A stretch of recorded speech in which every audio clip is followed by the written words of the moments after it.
Hello friends, आपका स्वागत है आज के इस नए वीडियो में। आज का वीडियो सोशल मीडिया और ओटीटी से जुड़े कानूनों से संबंधित है। तो चलिए वीडियो को शुरू करते हैं। इस वीडियो में हम जिन टॉपिकों को कवर करेंगे वो टॉपिक हैं केंद्र के प्रसारण सेवा विनियमन विधेयक के मसौदे का ओटीटी प्लेटफॉर्मों और सामग्री निर्माताओं के लिए क्या मतलब है, यह समाचार कार्यक्रमों सहित डिजिटल सामग्री को कैसे नियंत्रित करेगा, उल्लंघन के लिए दंड क्या है। तो चलिए अब हम एक-एक करके जानते हैं।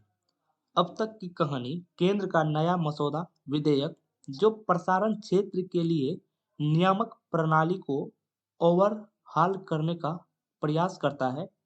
टेलीविजन जैसी पारंपरिक सेवाओं, समाचार और मनोरंजन दोनों से लेकर ओटीटी, ओवर द टॉप प्लेटफॉर्मों और डिजिटल सामग्री तक का दायरा बढ़ता है, जिसमें समाचार कार्यक्रम वर्तमान में सूचना प्रौद्योगिकी अधिनियम 2000 के माध्यम से विनियमित है और अन्य उभरती प्रौद्योगिकियां शामिल हैं। सरकार का लक्ष्य प्रसारण सेवा विनियमन विधेयक 2023 के माध्यम से देश में विभिन्न प्रसारण सेवाओं का विनियमित करने के लिए एक एकल कानूनी ढांचा स्थापित करना है, जिसका मसौदा 10 नवंबर को सार्वजनिक परामर्श के लिए सूचना और प्रसारण मंत्रालय द्वारा जारी किया गया था। कानून का उद्देश्य केबल टेलीविजन नेटवर्क विनियमन अधिनियम को बदलना है, जो लगभग 3 दशकों से प्रभावी है और इस क्षेत्र के लिए कई नए नियमों का सुझाव देता है। इनमें अनिवार्य पंजीकरण, डिजिटल प्लेटफॉर्मों पर स्वनियमन को प्रोत्साहित करने के लिए सामग्री मूल्यांकन समितियों का निर्माण, कार्यक्रम और विज्ञापन कोड की स्थापना और एक त्रिस्तरीय नियामक तंत्र शामिल हैं। केंद्र का दावा है कि विधेयक व्यवसाय करने में आसानी को बढ़ाएगा, प्रसारण कोड का अनुपालन सुनिश्चित करेगा और क्षेत्र की बदलती जरूरतों को ध्यान में रखते हुए नियामक ढांचे को अद्यतन करेगा। हालांकि इस कदम ने बोलने की स्वतंत्रता और सेंसरशिप के बारे में चिंताएं बढ़ा दी हैं, क्योंकि डिजिटल मीडिया को अश्लील सामग्री पर कड़ी जांच का सामना करना पड़ रहा है। माननीय प्रधानमंत्री के व्यवसाय करने में आसानी और जीवन यापन में आसानी के दृष्टिकोण को आगे बढ़ाते हुए हमें प्रसारण सेवा विनियमन विधेयक का मसौदा पेश करने पर गर्व है। यह महत्वपूर्ण कानून हमारे प्रसारण क्षेत्र के नियामक ढांचे को आधुनिक बनाता है, पुराने को प्रतिस्थापित करता है। ये जो बिल है, ये बिल के बारे में देखते हैं। संचालन की सूचना प्रसार भारती या संसद चैनलों जैसे कुछ अधिकृत निकायों को छोड़कर कोई भी व्यक्ति या प्रसारण कंपनी औपचारिक पंजीकरण या सरकार को सूचना दिए बिना सेवाएं प्रदान नहीं कर सकती है या नेटवर्क नहीं चला सकती है। केबल टेलीविजन नेटवर्क विनियमन अधिनियम 1995 के प्रावधानों के अनुरूप सभी केबल और उपग्रह प्रसारण नेटवर्क ऑपरेटरों को संचालन के लिए पंजीकरण करना होगा, जबकि प्रसारकों को कार्यक्रम प्रसारित करने के लिए पंजीकरण प्राधिकारी से अनुमोदन प्राप्त करना चाहिए। उन्हें सब्सक्राइबर डेटा बनाए रखना भी आवश्यक है। इसी तरह के प्रावधान स्थलीय और रेडियो प्रसारण नेटवर्क पर भी लागू होते हैं। विधेयक के साथ जारी व्याख्यात्मक नोट में कहा गया है, विभिन्न प्रकार के प्रसारकों और नेटवर्क ऑपरेटरों के लिए अलग-अलग नियम बनाए जा सकते हैं, जो उनके संचालन की प्रकृति के आधार पर अनुरूप नियमों की अनुमति देते हैं। मसौदा प्रसारण नियमों के दायरे को उन नेटवर्कों तक विस्तारित करता है जो सेवाओं और कार्यक्रमों को प्रसारित करने के लिए इंटरनेट का उपयोग करते हैं, जैसे कि इंटरनेट प्रोटोकॉल टेलीविजन, आईपीटीवी और ओटीटी प्रसारण सेवाएं मसौदे में प्रसारण नेटवर्क ऑपरेटरों के रूप में वर्गीकृत, यदि उनके पास आवश्यक संख्या है ग्राहक या दर्शक। विधेयक बाद के चरण में सीमाएं निर्धारित करने की जिम्मेदारी केंद्र सरकार पर छोड़ता है। हालांकि अधिनियम के तहत ओटीटी प्रसारण सेवाओं में सोशल मीडिया मध्यस्थ या ऐसे मध्यस्थ का उपयोगकर्ता शामिल नहीं होगा, जैसा कि सूचना प्रौद्योगिकी अधिनियम 2000 के तहत परिभाषित किया गया है। कुछ ऐसे आधुनिक प्रसारण शब्दावली जैसा कि विधेयक में परिभाषित किया गया है। पहला, प्रसारण क्या है? प्रसारण नेटवर्क का उपयोग करते हुए ऑडियो विजुअल या ऑडियो विजुअल कार्यक्रमों का एक से कई प्रसारण, जिसका उद्देश्य आम जनता या प्रसारण नेटवर्क के ग्राहकों द्वारा प्राप्त करना या देखने के लिए उपलब्ध कराया जाना है। इसी बीच एक ब्रॉडकास्टर वह व्यक्ति होता है जो प्रोग्रामिंग सेवाएं प्रदान करता है और उसे रेडियो, ओटीटी और स्थलीय प्रसारण नेटवर्क के संबंध में कार्यक्रमों के अपलिंकिंग या डाउनलिंकिंग के लिए पंजीकरण प्रदान किया गया है। प्रसारण नेटवर्क क्या है? कार्यक्रमों के प्रसारण के लिए उपयोग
केंद्र सार्वजनिक हित या राष्ट्रीय सुरक्षा कारणों का हवाला देकर किसी कार्यक्रम के प्रसारण या प्रसारक या प्रसारण नेटवर्क के संचालन पर रोक लगा सकता है यदि कार्यक्रम या चैनल विभिन्न धार्मिक, नस्लीय, भाषाई या क्षेत्रीय समूहों या जातियों या समुदायों के बीच वैमनस्य या शत्रुता, घृणा या द्वेष की भावनाओं को बढ़ावा देने की संभावना है, या यदि इसमें धर्म के आधार पर सार्वजनिक शांति भंग होने की संभावना है, नस्ल, भाषा, जाति या समुदाय, तो इसे आदेश द्वारा प्रतिबंधित किया जा सकता है। जहां केंद्र सरकार द्वारा निम्नलिखित के हित में ऐसा करना आवश्यक या समीचीन समझती है। पहला, भारत की संप्रभुता या अखंडता। दूसरा, भारत की सुरक्षा। तीसरा, किसी विदेशी राज्य के साथ भारत के मैत्रीपूर्ण संबंध। चौथा, सार्वजनिक व्यवस्था, शालीनता या नैतिकता।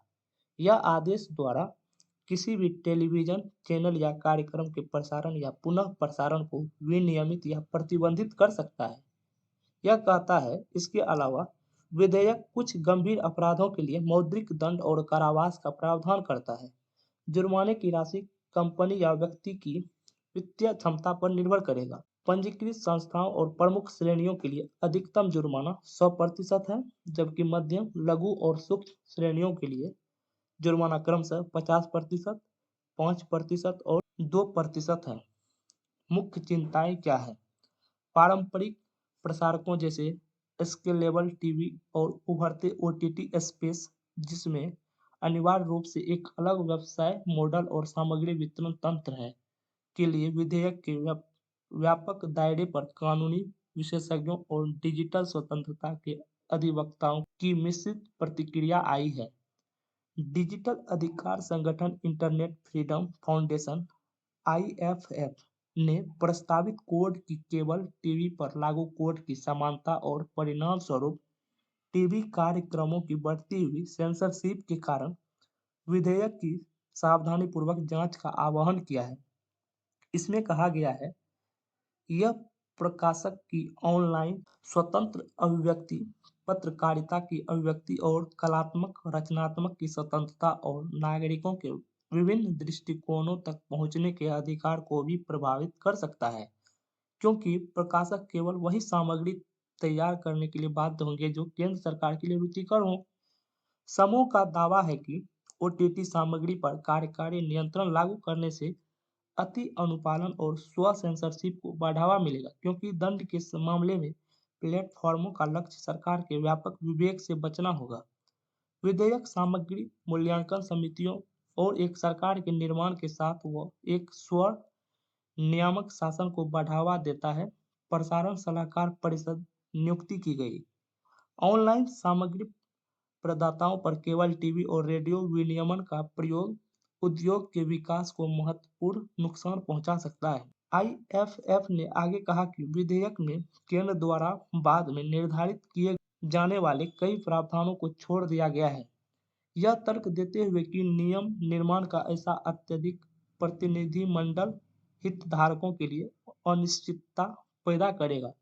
70 से अधिक पृष्ठों में फैले इस विधेयक में जैसा निर्धारित किया जा सकता है कि 60 उदाहरण और संघ सरकार द्वारा अधिसूचित के 17 उदाहरण शामिल हैं, जबकि हम मानते हैं कि कुछ मामले में विशिष्टता की आवश्यकता होती है या इसे भविष्य के नियम निर्माण पर छोड़ दिया जाना चाहिए।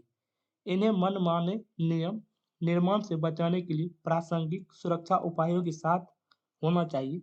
IFF का कहना है, डिजिटल प्लेटफॉर्म पर कानून के संभावित प्रभाव पर थिंक टैंक द डायलॉग की प्रौद्योगिकी नीति विशेषज्ञ श्रुति श्रेया का मानना है कि सभी ऑनलाइन सामग्री निर्माताओं के लिए प्रोग्राम कोड का पालन करने की आवश्यकता पर सावधानीपूर्वक विचार करने की आवश्यकता है। हालांकि सामग्री की गुणवत्ता सुनिश्चित करना आवश्यक है। अच्छा स्वाद या शालीनता जैसे शब्दों की व्यक्तिपरक प्रकृति अस्पष्ट व्याख्याओं को जन्म दे सकती है। डिजिटल स्थान रचनात्मक और अभिव्यक्ति पर पनपता है। यह कानून इस गतिशीलता को कैसे प्रभावित करेगा, वह पूछती है। लॉ फर्म इनस्लो की श्रेया सूरी का मानना है कि प्रस्तावित स्व नियामक तंत्र सामग्री के संदर्भ में प्रसारकों और नेटवर्क के लिए जिम्मेदारी जवाबदेही की अधिक भावना प्रदान करेगा। हालांकि उन्होंने कहा कि केंद्र को पहल करने और सीईसी सदस्यों के व्यक्तिगत विवरण सार्वजनिक करने जैसे अनिवार्य खुलासे व्यक्तियों को व्यक्तिगत जोखिम में डाल सकते हैं।